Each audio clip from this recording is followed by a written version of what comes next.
Israel Hamas இடையே நீடித்து வந்த போர் முடிவுக்கு வந்துள்ளதால் மீண்டும் செங்கடல் சூயஸ் கால்வாய் வழியாக சரக்கு போக்குவரத்தை துவங்கினால் செலவினங்கள் வெகுவாக குறையும் என்பது திருப்பூர் ஏற்றுமதியாளர்களின் கருத்தாக இருக்கிறது.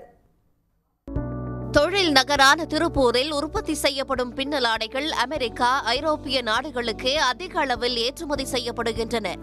இதற்கு கடல் சார்ந்த போக்குவரத்தையே இவர்கள் அதிகம் நம்பியுள்ளனர்.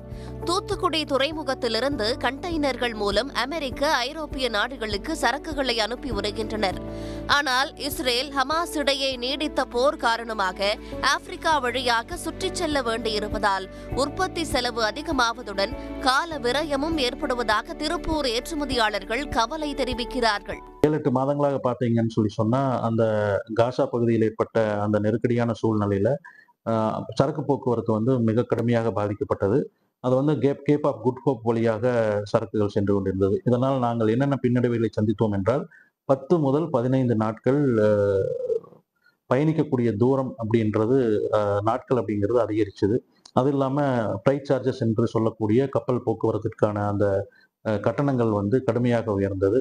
ஈரான் ஆதரவு படைகளான இஸ்புல்லா அமைப்பினர் செங்கடலிலும், ஹவுதி படையினர் ஏமன் வளைகுடா கடல் பகுதியிலும் கப்பல்கள் மீது தாக்குதல் நடத்தியும் சிறைபிடித்தும் வந்தனர்.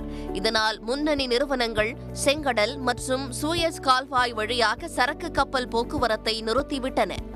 இந்நிலையில் 1.5 ஆண்டுகளுக்கும் மேலாக நீடித்து வந்த போர் முடிவுக்கு வந்துள்ளதால் மீண்டும் செங்கடல் சூயஸ் கால்வாய் வழியாக சரக்கு போக்குவரத்தை தொடங்க வேண்டும் என்பது இவர்களது கோரிக்கை.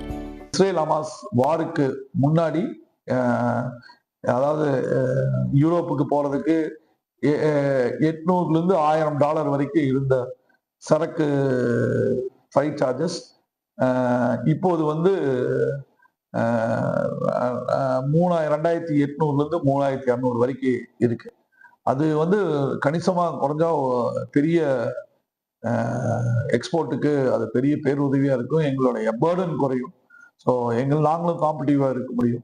ஸோ இந்த போர் நிறுத்தம் நிரந்தரமாக நீடிக்கும் என்று நம்புகிறோம். நடப்பு நிதியாண்டில் மட்டும் 40,000 கோடி ரூபாய் வரை ஏற்றுமதி இருக்கும் என்று நம்பிக்கை தெரிவிக்கும் திருப்பூர் ஏற்றுமதியாளர்கள் அதற்கு செங்கடல் சூயஸ் கால்வாய் வழியாக சரக்கு போக்குவரத்து தொடங்க வேண்டும் என்பது இவர்களது ஆதங்கமாக இருக்கிறது. சன் செய்திகளுக்காக திருப்பூரிலிருந்து செய்தியாளர் பி. ராமசாமி. உடனுக்குடன் செய்திகளை தெரிந்து கொள்ள சன் நியூஸ் பெல் ஐகானை கிளிக் பண்ணுங்க.